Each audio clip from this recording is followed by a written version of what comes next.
My name is Michelle Steele, and I'd like to take a few minutes and talk to you about the bad decisions that I've made in my life.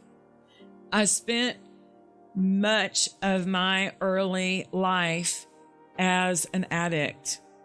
Up until the time that I was 23 years old, from the time that I ran away from home at 15 years old till the age of 23, I was in a lifestyle of addiction and crime.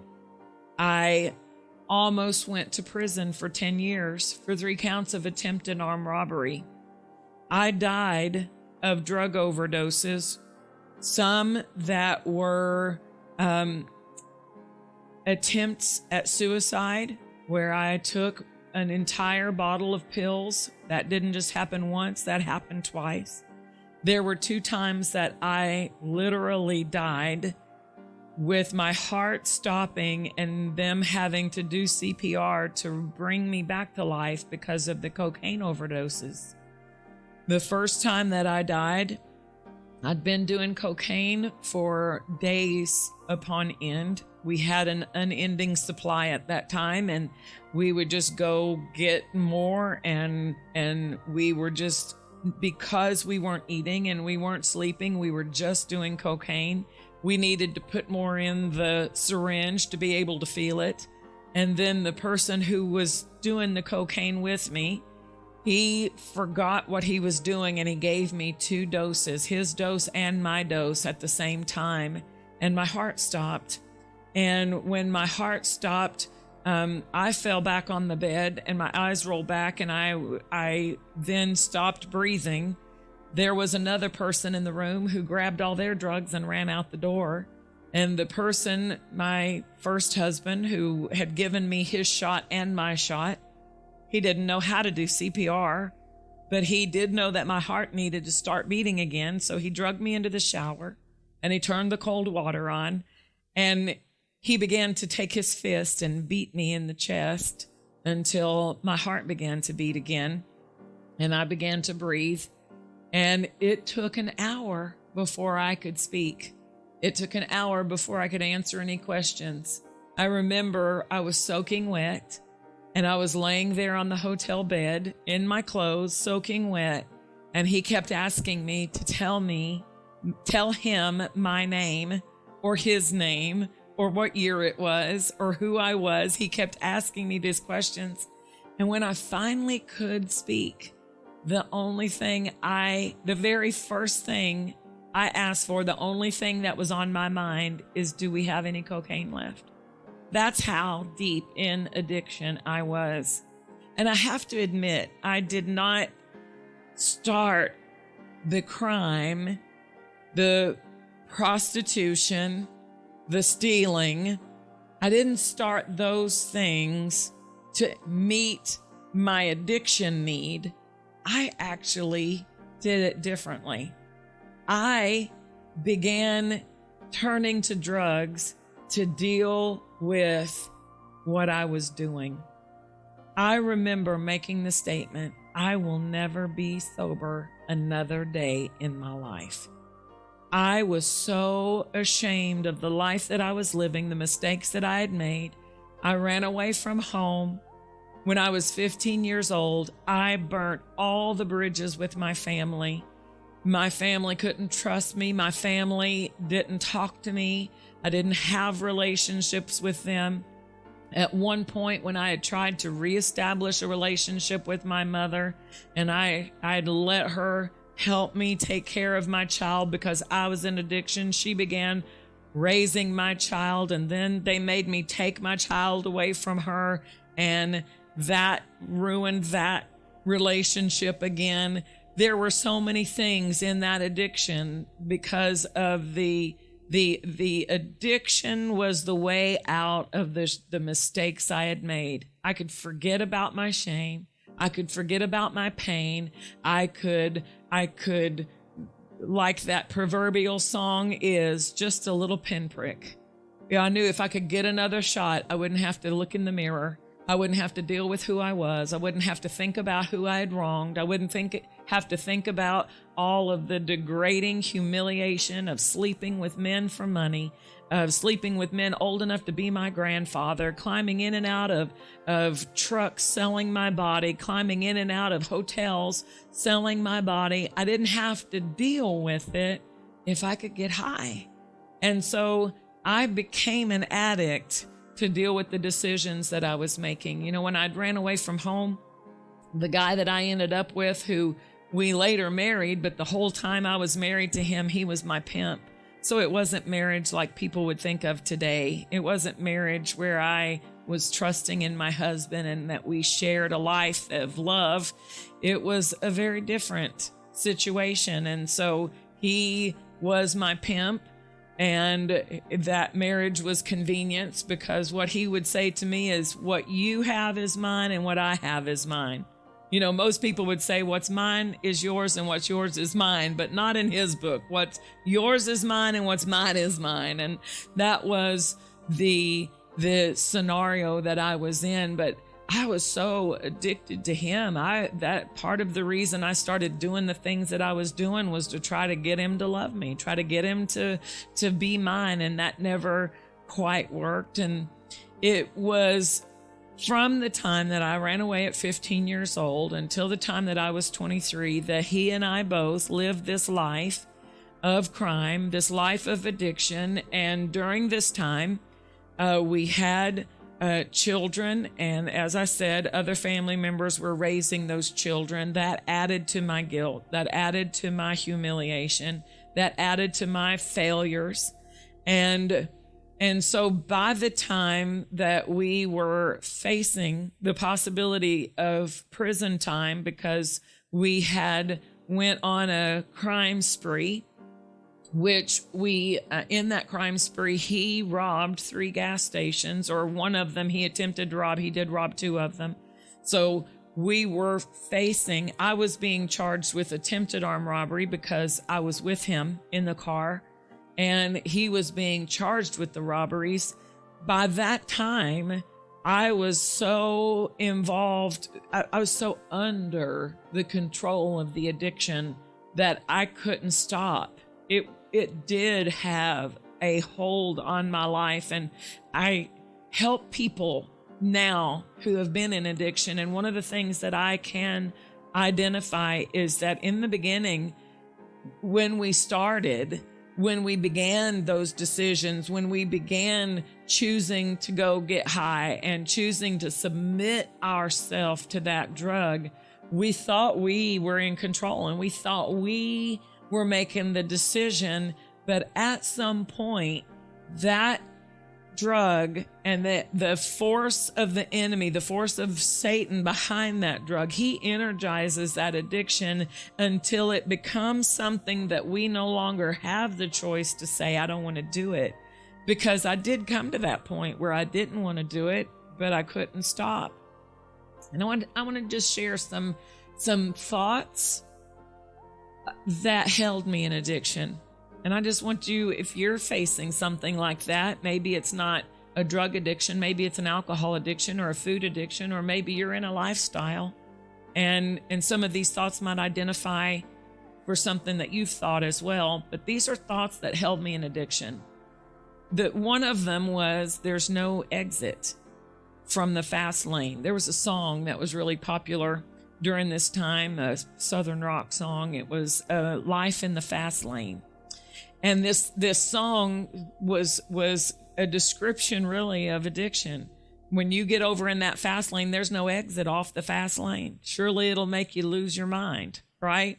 That fast lane in those major metropolitan cities, there's not a lot of exits off that fast lane. If you're in there, you better know when you get on that fast lane where you're going to get off. Well, in addiction, you get in there thinking it's fun, and then you realize there's no exit.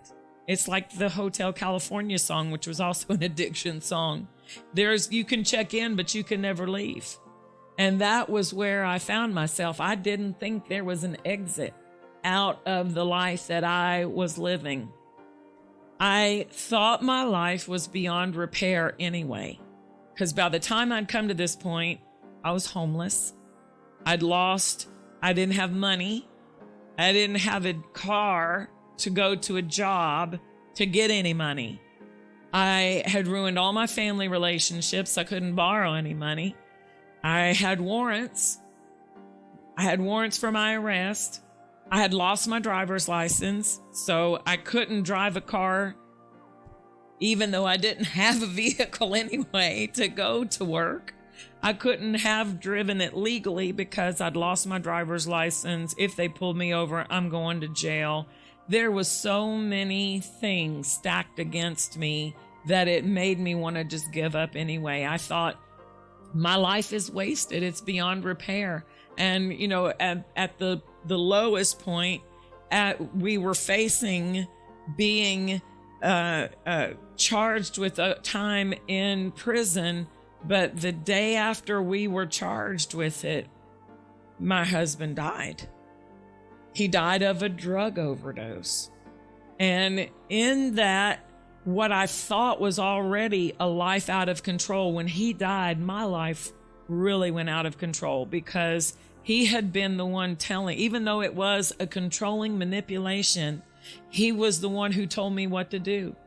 And then he died, and I didn't know what to do except keep doing what I'd been doing, which was getting high. So it was really the lowest point. But I thought, my life is so far beyond repair that I don't know how to even fix it. I didn't even know where to start fixing it. Another thing that held me in that place of addiction was I had been getting high to avoid the things I'd done and to avoid the shame. And if I stopped getting high, I had to sober up and think about my life. And that was unbearable. That was painful. That there was no solution in it. It was such a humiliation and shame. It was just easier to stay high and not have to deal with my mistakes. So I thought, that was my thought. And I didn't know any other way of living. I had lived that lifestyle for all those years. I did not know any other way of living. Now remember, I was 15 when I ran away from home. I didn't really have a good foundation of life even at that point, because my parents had divorced. I went and lived here. Then we came back and I lived here. And so there wasn't any of a safe place that I felt I could return to. And I didn't know any other lifestyle other than that life of crime, and that I hadn't worked a real job since I was 15. And I didn't work very long when I was 15 till I got my first paycheck and ran away with it. So I didn't know how to work a real job. I didn't know how to grocery shop. A life of an addict is you go in and you get food for the moment. I didn't buy food for a week. I didn't know how to buy food for a week. Pay a bill? Are you kidding me? I had never paid my bills on time. That's why we got evicted from every place we ever did live. And then we ended up living in hotels and week-to-week rentals and trailers that you would rent that already had the utilities included in the rent. I had never paid bills. So I didn't know how to live a responsible life where I kept a job and paid my bills and actually put money in the bank. If money would come into my hand, it went out of my hands as quick as it went in. So I didn't know how to live. All of my friends were party friends. I didn't know other people. Remember, I'd lost relationship with responsible people because they couldn't let me into their life because I was dangerous to have in their life.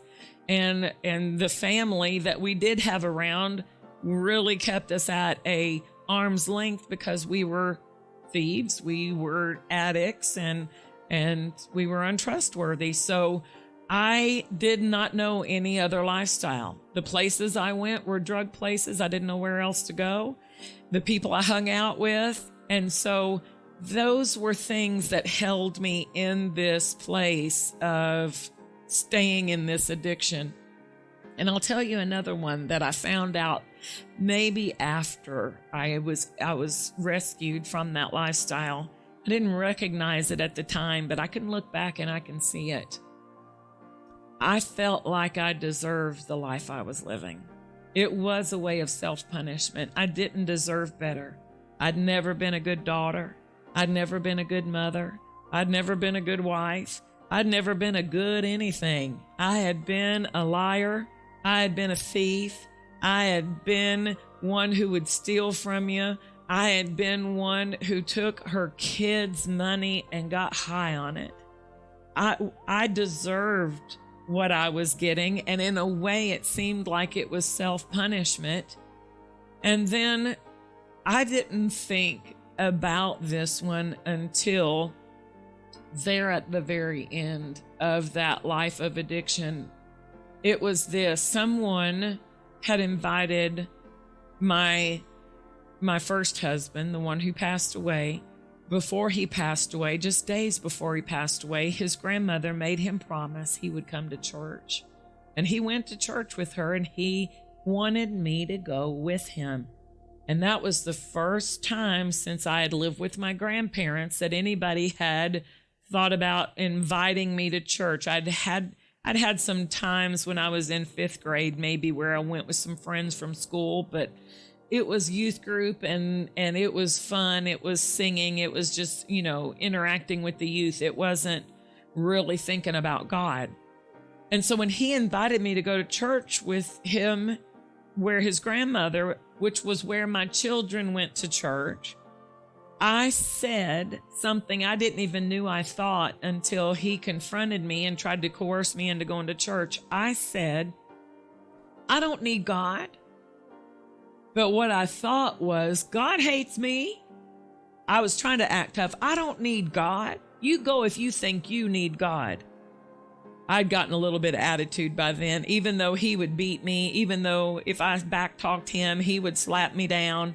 By this time, I was hard-hearted, and it came out of my mouth, I don't need God. But what I really thought was, God hates me. And I thought to myself, how could I walk in the church? How could I enter into the church? There's going to be a lightning strike, and it's going to hit me. The walls are going to fall on me. God doesn't want me in his church. And I realized that I thought God hated me. What else?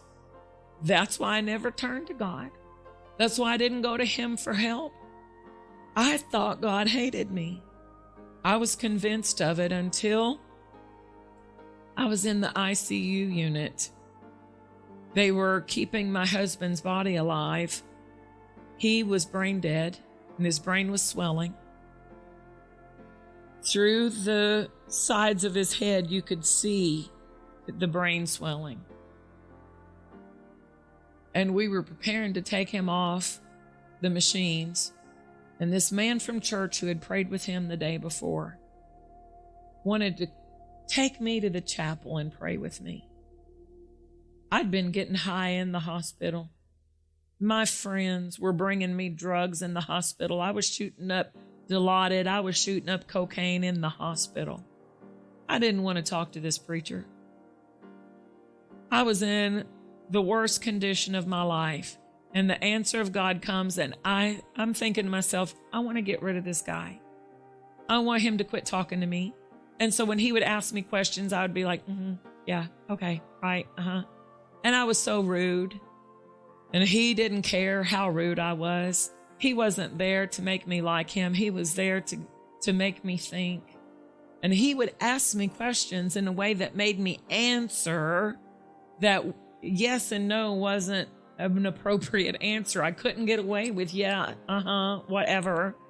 I had to think about what he was asking me, and I had to answer him in a sentence. And he was talking to me about Jesus in a way that made it personal. He said, Jesus Christ died on the cross. I'm like, yeah, right. I heard that before. And he said, no, he died for you. He knows the mess that you're in today, and he died to help you out of the mess you're in today. And it was an eye-opener for me. I'd never believed that before. And I, with one little tiny glimmer, it wasn't a full-blown understanding. It wasn't an awakening with this brilliant light of, wow, God loves me. This is what I thought. If God wants to help me, I really do need his help. I don't have any other help available. And if God would help me, I need his help.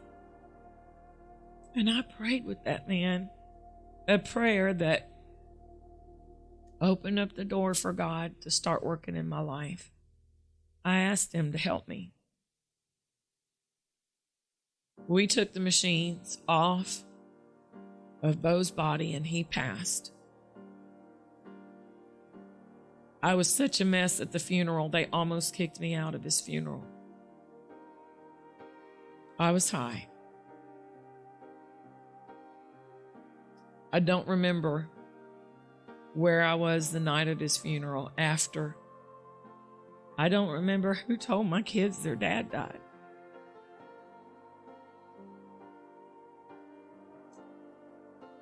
It was a few weeks later that I died the second time from the cocaine overdose.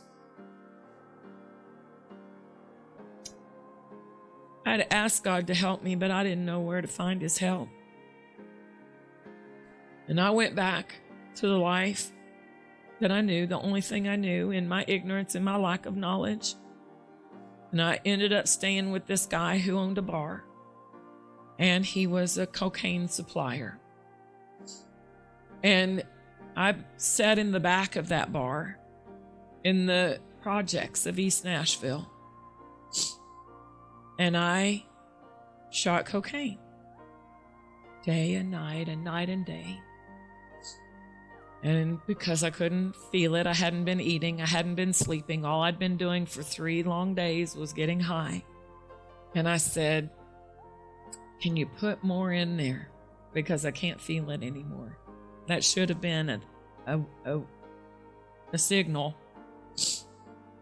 But he did. He put more in there, and I pulled it up in the syringe. And I put the whole thing in my arm. But before I could even pull the syringe or untie my arm, pull the syringe out or untie my arm, I quit breathing and I fell on the floor dead. But I left my body and I stood in front of a skull. It wasn't a skeleton. It was a skull. And these hands began to reach for me. It was as if darkness had hands. I was more afraid than I'd ever been in my life. It was real fear. Because in that split moment, that split second, I knew hell is real. I don't want to go there.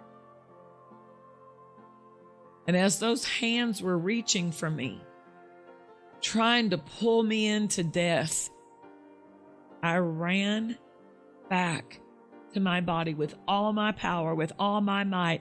I ran into my body. And when I hit my body, this man who was doing CPR on me is suddenly fighting me because I began to swing and to kick. And because in my perception, those hands are still trying to pull me into death. And he finally lets me up, and I jump up and I keep running. And I run for a few blocks in the rain through the projects, trying to escape death. It was a Sunday morning that I overdosed, and I went to church that night. And I don't think the church knew what to do with me. I waited. I didn't know how to pray the prayer of salvation. I didn't know how to ask Jesus into my heart. I had prayed for God to help me. I'd kind of prayed that prayer that man told me to repeat after him. And all that I had faith for is help me, God. And now here I am. I'm coming back to that same place where this was where that man had been sent from, the church he had been sent from. I'm there in their church, and they prayed for me. but they didn't quite know what to do with me. They just prayed, oh, God bless her, help her, you know, and kind of sent me out. I didn't find my answer. How do I do this, God? So I thought, I am going to clean myself up. And I went to drug rehab to try to get off the Dilaudid that I was on. It was the part that was physically addictive. And so they put me on methadone, and I totaled 3 cars. And I don't know where I left those cars to this day. I totaled 3 cars. One of them, I did hear that I was told that I left it in somebody's front porch. I drove into their front yard and up onto their porch, crashed into their house, and walked away. God ended up sending that same preacher and his wife who found me and took me to church service. And in that church service, I yielded my life to Jesus Christ. I accepted Christ. And when I did, when that preacher prayed for me, in a moment, I was free. Instantly, it was August 10th of 1992. And I was set free from that addiction. For the first time in my life, I was sober and in my right mind.